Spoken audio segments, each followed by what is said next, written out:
ہم وہی کہیں گے جو ہمارا دین ہم کو بتاتا ہے، عمل کرو تو تمہارا بھلا ہے۔ الحمدللہ رب العالمین والصلاة والسلام علی سید الانبیاء والمرسلین، اما بعد فاعوذ باللہ من الشیطان الرجیم، بسم اللہ الرحمن الرحیم، ان اللہ وملائکتہ یصلون علی النبی یا ایہا الذین آمنوا صلوا علیہ وسلموا تسلیما، اللہم صل علی سیدنا و شفیعنا و حبیبنا و مولانا محمد وبارک وسلم صلاۃ و سلاما علیک یا رسول اللہ صلی اللہ تعالی علیہ وسلم۔ وَلَقَدْ أَرْسَلْنَا نُوحًا إِلَىٰ قَوْمِهِ فَلَبِثَ فِيهِمْ أَلْفَ سَنَةٍ إِلَّا 50 عَامًا فَأَخَذَهُمُ الطُّوفَانُ وَهُمْ ظَالِمُونَ۔ اور بے شک ہم نے نوح کو اس کی قوم کی طرف بھیجا تو وہ ان میں 50 سال رہے، 50 سال، الف سنۃ الا 50 عاما، 50 سال کم 1000 سال یعنی 950 سال، تو وہ ان میں 50 سال کم 1000 برس رہا تو انہیں طوفان نے آ لیا اور وہ ظالم تھے۔ فَأَنْجَيْنَاهُ وَأَصْحَابَ السَّفِينَةِ وَجَعَلْنَاهَا آیَةً لِلْعَالَمِينَ، تو ہم نے اسے اور کشتی والوں کو بچا لیا اور اس کشتی کو سارے جہاں کے لیے نشانی کیا۔ حضرت نوح علیہ السلام کا تذکرہ مختلف آیتوں میں الگ الگ صورتوں میں کئی بار ہو چکا ہے، اور یہاں پھر ایک بار حضرت نوح علیہ السلام کا ذکر کیا گیا، اور یہ یہاں پہ بتانا مقصود ہے کہ اے محبوب، آپ سے پہلے بھی ہم نے دعوت توحید کے لیے انبیاء کو بھیجا تھا، ان پر بھی بڑے ظلم و ستم کے پہاڑ توڑے گئے تھے اور انہوں نے صبر سے کام لیا تھا۔ تو اس میں محبوب علیہ السلام کی تسلی کی جا رہی ہے کہ آپ پر بھی جو ظلم و ستم ہو رہا ہے آپ بھی صبر کریں۔ یہ حضرت نوح علیہ السلام جن کا نام ایک روایت کے مطابق عبد الغفار تھا اور ایک روایت کے مطابق آپ کا نام تھا شاکر۔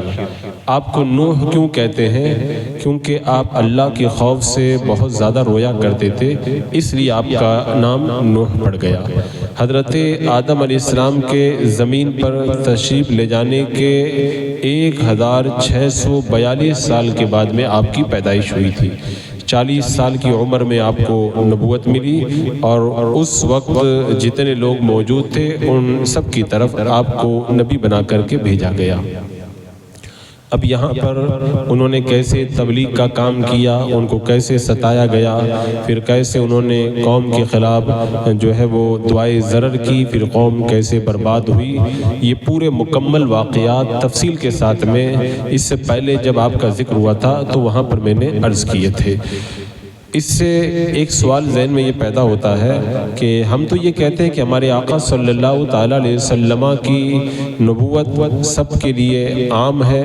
آپ کو نبوت عامہ دی گئی، حالانکہ اس آیت کریمہ سے تو پتہ چلتا ہے کہ حضرت نوح علیہ السلام بھی جو ہے وہ سب کی طرف نبی بنا کے بھیجے گئے، تو دونوں میں فرق کیا ہوا؟ تو اس کا جواب یہ ہے کہ نوح علیہ السلام کی نبوت صرف آپ کی زندگی تک جو لوگ تھے انہی کے لیے تھی، اور وہ محدود انسانوں کے لیے تھی، اور میرے آقا صلی اللہ تعالیٰ علیہ وسلم کی نبوت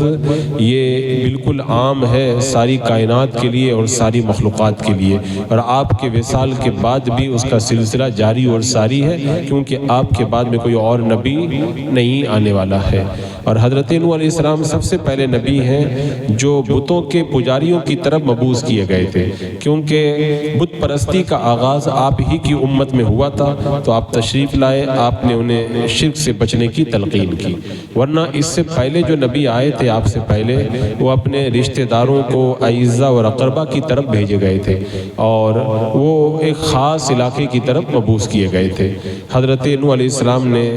کافی لمبے عرصے تک لوگوں کو دین کی دعوت دی، جیسا کہ اس آیت کریمہ میں ہے 50 50 کم 1000 سال، یعنی 950 سال تک آپ نے دین متین کا کام کیا۔ حضرت نوح علیہ السلام کے ماں باپ دونوں مومن تھے۔ آپ کی ماں کا نام کیشوش بنت برکائیل تھا اور ان کے والد کا نام حضرت شیس تھا، اور ایک روایت میں یہ آتا ہے کہ یہ قابیل کی اولاد سے جا کر کے آپ کا جو ہے وہ سلسلہ مل جاتا ہے۔ بہرحال آپ کی عمر کے بارے میں بھی بڑا اختلاف ہے، اور کس وقت کس عمر میں آپ نبی بنائے گئے اس میں بھی بہت ساری روایتیں ہیں، اور آپ نے جو ہے وہ مکمل عمر کتنی پائی اس حوالے سے بھی بہت ساری روایتیں ملتی ہیں۔ بہرحال آپ کا جو وصال ہوا تو آپ کی قبر مبارک ملک شام کے علاقہ کرک میں ہے، اور یہ آیت کریمہ میرے آقا علیہ السلام کی تسلی کے لیے نازل ہوئی تھی کہ جب حضرت نوح علیہ السلام 950 سال تک قوم کو سمجھاتے رہے اور قوم کسی بھی طرح وہ مانی نہیں، تو آخر حضرت نوح علیہ السلام نے ان کے لیے ہلاکت کی دعا کی، تو جو ایمان والے تھے وہ کشتی میں بیٹھ گئے، تو ایمان والوں کو اللہ تبارک و تعالیٰ نے نجات دے دی، اور جو کشتی میں آپ کے ساتھ سوار تھے ایمان والے وہ بچ گئے، باقی سب کے سب روئے زمین پر ہلاک کر دیے گئے۔ اب یہاں پر اس آیت کریمہ کے اندر یہ بھی بتا دیا گیا کہ اے پیارے محبوب، 950 سال تک انہوں نے تکلیفیں اٹھائی اور صرف چند لوگ ایمان لائے، وما آمن معہ الا قلیل، صرف چند لوگ ایمان لائے، اور کشتی والوں کو یعنی آپ کی اولاد اور آپ کے متبعین کو صرف بچایا گیا، باقی سارے لوگ ایمان نہ لانے کی وجہ سے ہلاک کر دیے گئے، اور کشتی کو اللہ نے نشانی بنا دیا، جیسا کہ ایک روایت میں آتا ہے کہ یہ کشتی جودی پہاڑ پر میرے آقا علیہ السلام کے ظہور اقدس کے قریب زمانے تک موجود تھی، آپ کے پیدا ہونے کے بالکل قریب زمانے تک موجود تھی، اور اللہ کے رسول علیہ السلام کا زمانہ اور طوفان آنے کا زمانہ، اس کے بیچ میں 3974 سال کا فاصلہ ہے، تو اتنے لمبے زمانے تک وہ کشتی محفوظ رہی تھی، جس کشتی کے اندر بیٹھ کر کے حضرت نوح علیہ السلام اور آپ کے ساتھ ایمان والے نجات پائے تھے، اور وہ کشتی عبرت و نصیحت تھی، اور اس کشتی کو دیکھ کر کے لوگ عبرت حاصل کرتے تھے۔ ایک روایت میں یہ آتا ہے کہ حضرت نوح علیہ السلام نے 40 سال کی عمر میں جو ہے وہ اعلان نبوت کیا اور 950 سال تک تبلیغ کی، اور 60 سال طوفان کے بعد بھی آپ دنیا کے اندر رہے، اور پھر آپ کی جو 3 اولاد تھی، حام، سام، یافس، ان اولاد سے پوری دنیا کے اندر پھر مخلوق آگے بڑھی۔ حضرت نوح علیہ السلام کے جب انتقال کا وقت آیا تو حضرت اسرائیل علیہ السلام آئے، اور آپ چونکہ تمام انبیاء میں اس وقت بہت لمبی عمر لے کر کے دنیا سے تشریف لے کے جا رہے تھے، تو ملک الموت علیہ السلام نے پوچھا کہ آپ نے دنیا کو کیسا پایا؟ اب آپ سوچیں 1000 سال سے زیادہ جس کی عمر ہو، ان سے پوچھا جا رہا ہے کہ آپ نے دنیا کو کیسا پایا؟ تو حضرت نوح علیہ السلام نے کہا کہ دنیا کو میں نے ایک کمرے کی طرح پایا، ایک مکان کی طرح پایا کہ جس کے 2 دروازے ہیں، ایک دروازے سے میں داخل ہوا اور دوسرے دروازے سے میں باہر آ گیا۔ بس یہ 1000 سال سے زیادہ اتنی لمبی زندگی ہم کو لگ رہی ہے، یہ بس ایسے ہی ہے جیسے آپ مسجد کے اندر ایک دروازے سے آئے اور دوسرے دروازے سے چلے گئے، کتنا ٹائم لگے گا؟ بس صرف چند سیکنڈ یا چند منٹ کا ٹائم لگے گا۔ تو حضرت نوح علیہ السلام نے کہا کہ میں نے یہ پوری زندگی ایسے ہی گزار دی، اسی لیے کسی شاعر نے کہا تھا نا کہ اگر تیری عمر نوح علیہ السلام کی طرح ہو جائے، لیکن جب اللہ کا حکم پہنچے گا تب تجھے بھی دنیا سے جانا پڑے گا، چاہے بندہ 50 سال دنیا میں رہے، چاہے 500 سال دنیا میں رہے، ایک نہ ایک دن دنیا چھوڑ کے بندہ چلا جاتا ہے۔ دنیا بادل کا سایہ ہے، ایک دن تیرے سر پر سایہ ڈال کر کے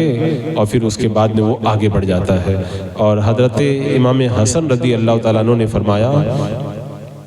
قیامت میں وہ بوڑھا مومن لوگوں سے افضل ہوگا جسے دنیا میں زندگی بسر کرنے کی بہت زیادہ مہلت ملی اور وہ نیک کام کرتا رہا۔ یعنی کوئی مسلمان بندہ نیک کام کرتا ہے اور اس کی عمر لمبی ہو جاتی ہے تو یہ اللہ کا بہت بڑا انعام ہے۔ یہ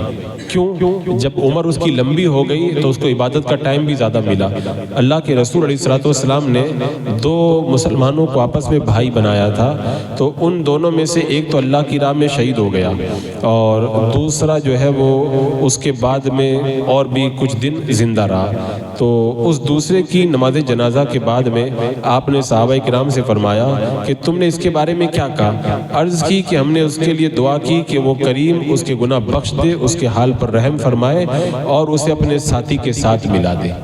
یعنی پہلا والا شہید ہوا تھا، دوسرے والے کا انتقال ہوا تھا، تو صحابہ کرام نے کیا دعا کی؟ اے اللہ اس کو بھی بخش دے اور پہلے والے کے ساتھ ملا دے۔ یعنی صحابہ کرام نے یہ سمجھا وہ تو شہید ہے اور یہ تو شہید نہیں ہوا ہے، تو اس کے لیے دعا کر رہے ہیں تاکہ یہ بھی اس کے مرتبے تک پہنچ جائے۔ تو اللہ کے رسول علیہ السلام نے فرمایا کہاں اس کی نماز اور دیگر اعمال، اور کہاں اس کے ساتھی کے روزے اور اعمال صالحہ وغیرہ۔ یعنی اللہ کے رسول علیہ السلام نے فرمایا کہ تم کیسی بات کر رہے ہو، وہ پہلے انتقال کر گیا، یہ بعد میں زندہ رہا۔ تو اتنے دن تک جو زندہ رہا تو تسبیح بھی زیادہ پڑھا، نماز بھی زیادہ پڑھا، روزے بھی زیادہ رکھا، نیک کام بھی زیادہ کیا، تو اس کو تو اور بھی زیادہ جو ہے اس کا مرتبہ بلند ہو گیا، اس کا مقام تو اور بھی بلند ہو گیا۔ تو اس سے پتہ چلتا ہے کہ انسان کی عمر اگر بڑھ جائے نیکی کے اندر تو یہ اللہ کا بہت بڑا انعام ہے۔ آپ خود سوچو، ایک بندہ 40 سال کی عمر میں انتقال کر گیا اور دوسرا بندہ 50 سال کا وہ تب انتقال کیا، تو 40 سال والے کو تو صرف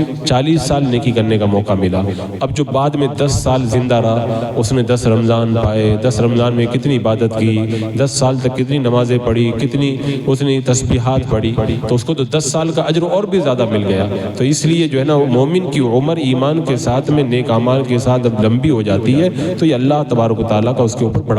بڑا کرم ہے یہ۔ اور جو ہزاروں سال کے بعد پہلی امتوں کو فیض ملتا تھا، اس امت کو اللہ تعالیٰ تھوڑے زمانے کے اندر وہ سب کچھ عطا فرما دیتا ہے۔ اس امت پہ اللہ کا یہ کرم ہے، تو انسان پر یہ لازم ہے کہ پہلے کی امتوں کے اعمال اور مرتبے کو دیکھ کر کے آرزو نہ کرے، اگرچہ جو ہے وہ 70 یا 100 سال ہمیں عمر دی جاتی تو ہم یہ بھی کرتے وہ کرتے۔ کیوں؟ اس لیے کہ اللہ تبارک و تعالیٰ نے کم عمر کے اندر ہم کو جو ہے وہ زیادہ ثواب عطا فرما دیا۔ ہاں، نفس کو دبانے کے لیے بہرحال آدمی کو یہ غرور اور تکبر میں نہیں مبتلا ہونا چاہیے کہ میرے اعمال تو زیادہ ہیں، لیکن اگر بندہ نیک کام کرتا ہے اس امت کے اندر رہ کر تو پہلے کی امتوں سے بھی زیادہ مقام مرتبہ اللہ تبارک و تعالیٰ اس کو عطا فرما دیتا ہے۔ اس کے بعد میں اللہ تبارک و تعالیٰ نے ارشاد فرمایا وَإِبْرَائِيمَ إِذْ قَالَ لِقَوْمِهِ اعْبُدُوا اللَّهَ وَاتَّقُوهُ ذَلِكُمْ خَيْرٌ لَكُمْ إِن كُنتُمْ تَعْلَمُونَ۔ اور ابراہیم کو یاد کرو جب اس نے اپنی قوم سے فرمایا اللہ کو پوجو اور اس سے ڈرو، اس میں تمہارا بھلا ہے اگر تم جانتے۔ انما تعبدون من دون اللہ اوثانا وتخلقون افکا ان الذین تعبدون من دون اللہ لا یملکون لکم رزقا فابتغوا عند اللہ الرزق واعبدوه واشکروا له الیہ ترجعون۔ تم تو اللہ کے سوا بتوں کو پوجتے ہو اور نرا جھوٹ گھڑتے ہو، بے شک وہ جنہیں تم اللہ کے سوا پوجتے ہو تمہاری روزی کے کچھ مالک نہیں، تو اللہ کے پاس رزق ڈھونڈو اور اس کی بندگی کرو اور اس کا احسان مانو، تمہیں اسی کی طرف پھرنا ہے۔ یہ حضرت ابراہیم علیہ السلام نے دعوت دی ہے کن کو؟